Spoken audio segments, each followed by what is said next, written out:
Go ahead, one at a time so we can address you. Okay, let me talk. Okay. Okay, now concerning Major Hassan. Okay. The United States of America has undertaken to go to war in a war that it itself and its government has found out to be unjustified and unwarranted. There were no weapons of mass destruction found in Iraq.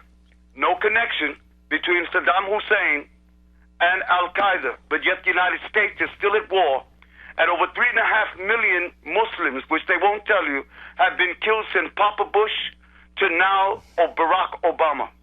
That is called the genocide.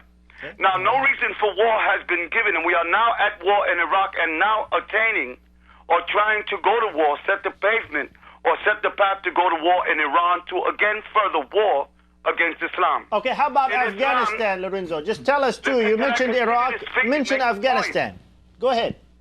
Okay, so therefore, the United States is in a war that's unjustified in seeking to expand its war even into Iran to continue this war. Now, in Islam, the Muslim, when the war is justified in Islam, physical war is when conditions are met that destroy or have an effect upon the state of Islam, which goes back to what happened with those verses that you talk about in the Quran, in Surah 9, verse 29, which have to deal with the story of Hunayn and what happened around to the Muslim, where the Muslim state had to take action in order to protect itself from threats around it, much like the United States did when the United States signed the Espionage Act in 1917, when it allowed vigilante groups to stop the freedoms that the United States stood for.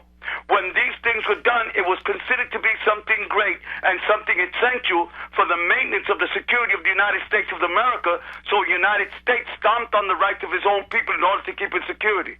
The very same thing was done in 1939 to the Japanese, where the Japanese were put into concentration camps while their sons and daughters were fighting their own people in the Pacific. Okay, Lorenzo, bring your point, please. Yes, Bring your point. Hang on. Just to clarify, Sadiq, we don't want to cut you off. Sadiq, we don't want to cut you off, so just pause for a second. I just want to clarify. What is your position? Are you saying that since the United States is in an unjust war fighting against Muslims in Muslim lands, therefore an attack on military targets is justified, and therefore what Major Hassan did was justified according to Islam? Okay, if you can't attack a combatant soldier, then who the hell? No. Answer the question, Sadiq. I'm not disagreeing with you. I believe that according to Islam, you can attack military targets, and I believe that according to Islam, Major Hassan was doing exactly what he's supposed to do. What I'm saying is, do you agree that military targets like Fort Hood are justified to attack in Islam if there is some sort of war going on? Do you agree? Well, you know, that makes every kind of logical sense to the world. Don't you agree? Okay, so you do agree with that. When the United States of America found that it was threatened in Vietnam, when the United States found that it was threatened in Vietnam, it attacked Laos and expanded the war into Laos and Cambodia because it felt that its soldiers were being threatened in Vietnam by stuff coming in from Cambodia and Laos. So who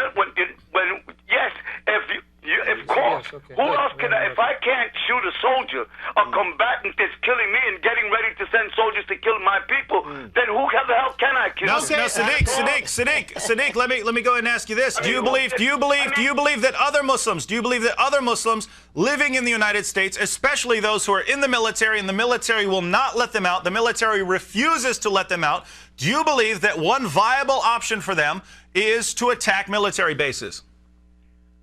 To attack what they should do. Military targets. We're only referring to military targets. Okay, what they should do is exhaust every possible option they can to get out of the military. If that means going to jail, go to jail. They shouldn't get in the military in the first place. But if they do, they should exhaust every action that they possibly can to get themselves. If it means going to jail, if it means going to Leavenworth, do your time and get out. But Sadiq, because I was agreeing with you at first, and now I have a little bit of a disagreement. If a Muslim simply goes to Leavenworth then all those soldiers that he could have taken out will then go on to a place like Afghanistan or Iraq, which, according to you, is an unjust war that the United States is going to continue to propagate. Would a more reasonable option, or at least a possible option for the Muslim, be to decide not to go to jail, but to attack the military target like Fort Hood? I'm just asking, would this be allowed in Islam for future soldiers to attack military targets here in the United States? Okay, will it be allowed in Islam? Yes. It would be allowed by any person who has any love or any union with whatever he came from, and who is left with it would be incumbent upon anyone whose country is being attacked, whose people are being killed, whose way of life is being threatened. It would be incumbent on an American.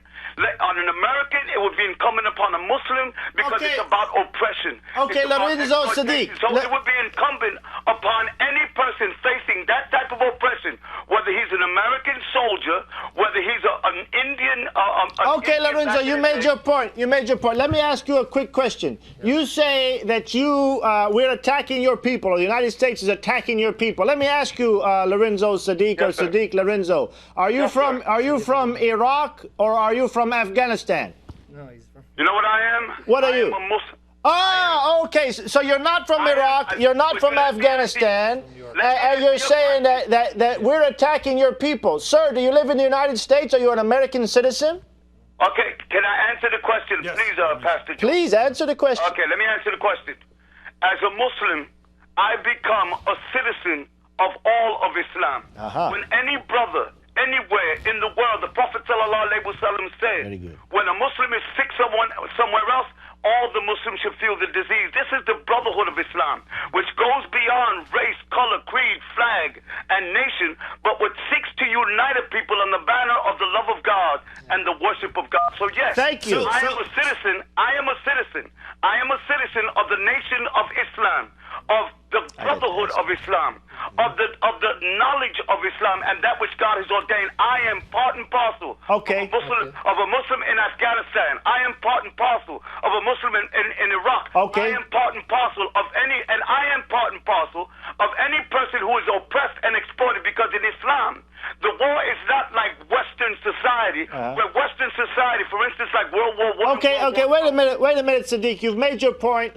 Just hold on 1 second. So what you're saying then is a good Muslim, though he be an American citizen, though he be born in Puerto Rico or wherever else, Africa or whatever, though he has no birth or blood relations to Muslims in countries where America is fighting, you're saying then that a Muslim in America, his first and foremost loyalty, which supersedes all other loyalties, is to Islam and to the Ummah, to the point that you would be willing to be traitorous and seditious against the United States government of which you are a citizen. Is that what you're saying? I am saying that I will be treacherous and seditious against exploitation. Against the United States of America, which you said is exploiting. So here you have it. Here you have it. You won't let me answer the question. You just did. Thank you for your answer. Sam wants to talk with you now. We'll get in a word edgewise. Sadiq, you just said that. I didn't get the word edgewise. Yeah, Sadiq, listen. To be cut off like always now. Sadiq, you ranting and raving won't get you far. So let me just say, by your own criteria, you condemn Muhammad and you condemn Muslims because Muhammad expanded his rule to countries and to people who did no harm to Muslims and stole their lands, raped their women, and enslaved their children. So by your logic, Muhammad should be condemned. Why are you a Muslim if you're not inconsistent and a hypocrite?